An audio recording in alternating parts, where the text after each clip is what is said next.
जय हिंद दोस्तों। आप सभी दोस्तों का मेरे यूट्यूब चैनल पर हार्दिक स्वागत है।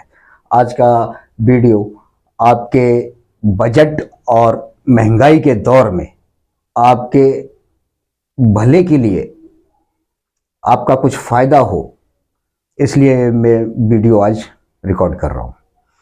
क्योंकि टेलीकॉम कंपनियां जो हैं वो सरकारी नियंत्रण से बाहर हो चुकी हैं।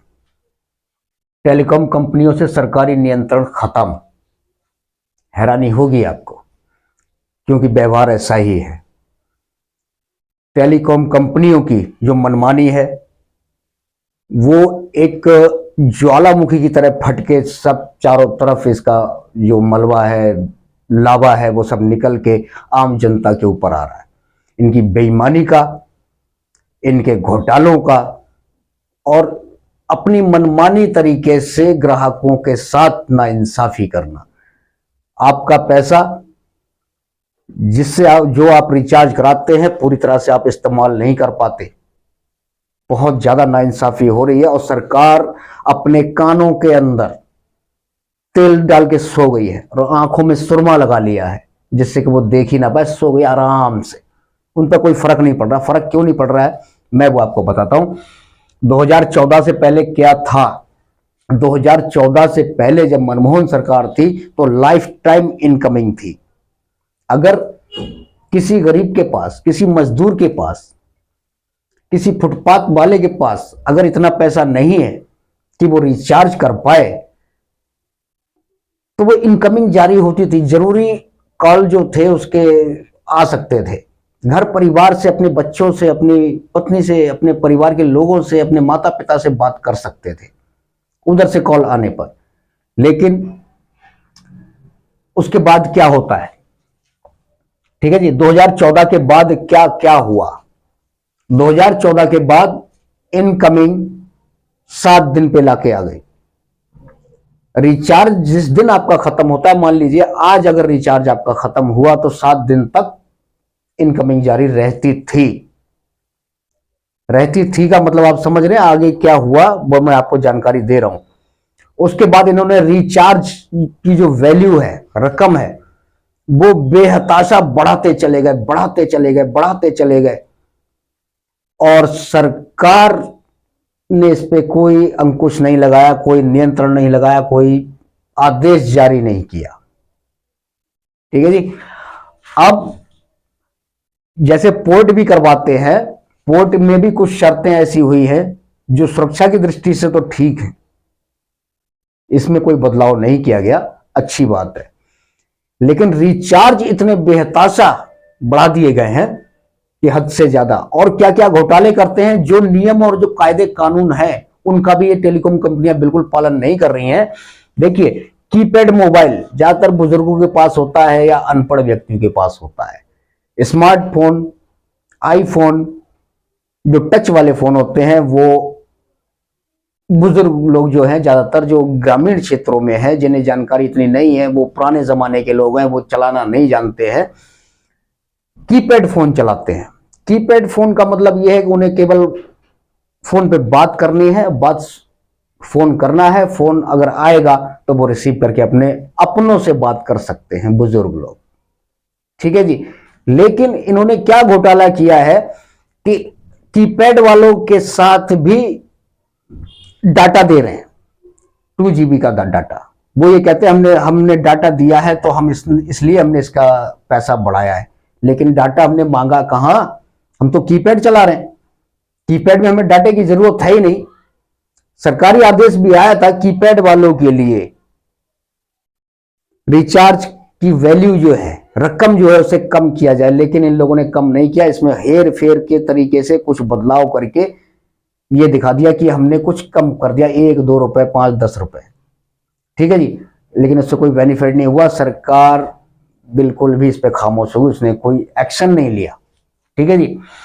उसके बाद कीपैड फोन जो चला रहे हैं बंदे, वो करेंगे तो करेंगे क्या? खैर छोड़िए ये बात, कोई बात नहीं। लेकिन स्मार्टफोन के साथ जो क्या हो रहा है, जो डाटा, जो वैल्यू मिलती है, मान लीजिए मेरे साथ ऐसा हुआ है, कई बार ऐसा हुआ है। टेलीकॉम कंपनी ने, मैं उसका नाम तो खैर नहीं लूंगा, लेकिन मेरे साथ ये हुआ है कि अगर आज मेरा रिचार्ज खत्म हुआ तो इनकमिंग जो है आने वाला सिर्फ एक दिन, पहले 7 दिन मिलती थी, उसके बाद इन्होंने 3 दिन किया, 3 दिन के बाद सिर्फ एक दिन, रिचार्ज खत्म होने के बाद सिर्फ एक दिन आपके फोन आ सकते हैं, इनकमिंग कॉल जारी रह सकती है, उसके बाद खत्म। ये ट्राई के रेगुलेशन के हिसाब से बिल्कुल ही गलत है। सरकार ने जारी किया है कि 7 दिन के तक आप इनकमिंग देंगे, लेकिन इनके घोटाले देखिए कि रिचार्ज कराने के चक्कर में एक दिन की इनकमिंग बस छोड़ दी है। आने वाले दिनों में वो भी, ये एक दिन की जो इनकमिंग है वो भी खत्म कर देंगे। ठीक है जी, जनता को लूटा जा रहा है, हर तरह से लूटा जा रहा है, और सरकार जो है इस पे ध्यान नहीं दे रही है। वो ऐसे कुंभकर्ण की जिसे नींद कहते हैं ना, उस तरीके से सो गई। जनता को रिचार्ज वैल्यू, रिचार्ज की रकम के हिसाब से लूटा जा रहा है, इनकमिंग पे लूटा जा रहा है, उनके डाटा, हाँ डाटा का भी मैं भूल गया, मैं बता दूं, 2 GB डेली मुझे मिलता था पहले रिचार्ज वैल्यू के हिसाब से।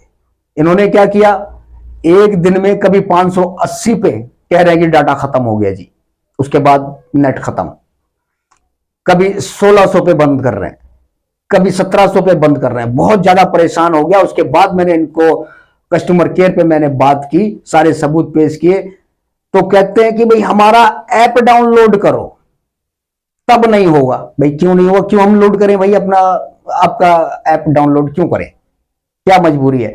दूसरी बात, इसके साथ एक साइबर क्राइम भी, साइबर क्राइम धोखाधड़ी जो लूट मची होती है ना, वो भी इसके अंदर शामिल है ये कंपनियों के। मेरे साथ ऐसा हुआ है, जब मैंने कस्टमर केयर पे बात करी थी इस बारे में कि डाटा क्यों चोरी कर रहे हैं आप, तो उन्होंने कहा कि ये लिंक है, इस लिंक पे आप उंगली टच करिए, आपकी एक वेबसाइट खुलेगी, आपको पूरी जानकारी मिल जाएगी। लेकिन मैंने कहा मैं बेवकूफ नहीं हूं, ये कंपनी का, टेलीकॉम कंपनी का आधिकारिक लिंक नहीं है, ये लिंक सिर्फ और सिर्फ फ्रॉड करने वाले लोगों का है, जो कस्टमर केयर के लोगों से साठ गांठ करके उनको थोड़ा पैसा देके उनसे ये कहते हैं कि कोई भी कस्टमर केयर पे ग्राहक अगर संपर्क करता है तो उनको ये लिंक दीजिए, जैसे ही वो टच करेंगे उनका बैंक खाता खाली हो जाएगा। ये साजिशें चल रही हैं, क्योंकि टेलीकॉम कंपनियों की ज्यादातर जो नियंत्रण है वो कस्टमर केयर के लोगों पे नहीं है, वो अंदर ही अंदर घोटाला करते हैं। ये लिंक मुझे खुद शेयर किया था, बहुत ज्यादा मुझ पर दबाव डाल रहे थे कि सर कर लीजिए, लिंक पे उंगली टच कर लीजिए, लेकिन मैंने नहीं किया। मैंने कहा मैं लुटना नहीं चाहता हूं, आप लोग भी ध्यान रखिए इस चीज का। कोई भी लिंक टेलीकॉम कंपनी की तरफ से भी आए तो उसको आप खोलिए मत, क्योंकि यह घोटाला है बहुत तगड़ा। आपका बैंक खाता खाली हो सकता है, आपके साथ फ्रॉड हो सकता है, कुछ भी हो सकता है। ये टेलीकॉम कंपनियों के जो बैठे हुए हैं कस्टमर केयर वाले, ये कोई ईमानदार लोग नहीं है। बहुत सारे घोटाले होते हैं। सिम पोर्ट पर भी आपके एक आधार कार्ड पे कई कई सिम निकाल दिए जाते हैं, ऐसा देखने में आया है। लेकिन अब सरकार ने ऐसा क्यों किया, नियंत्रण क्यों खो दिया?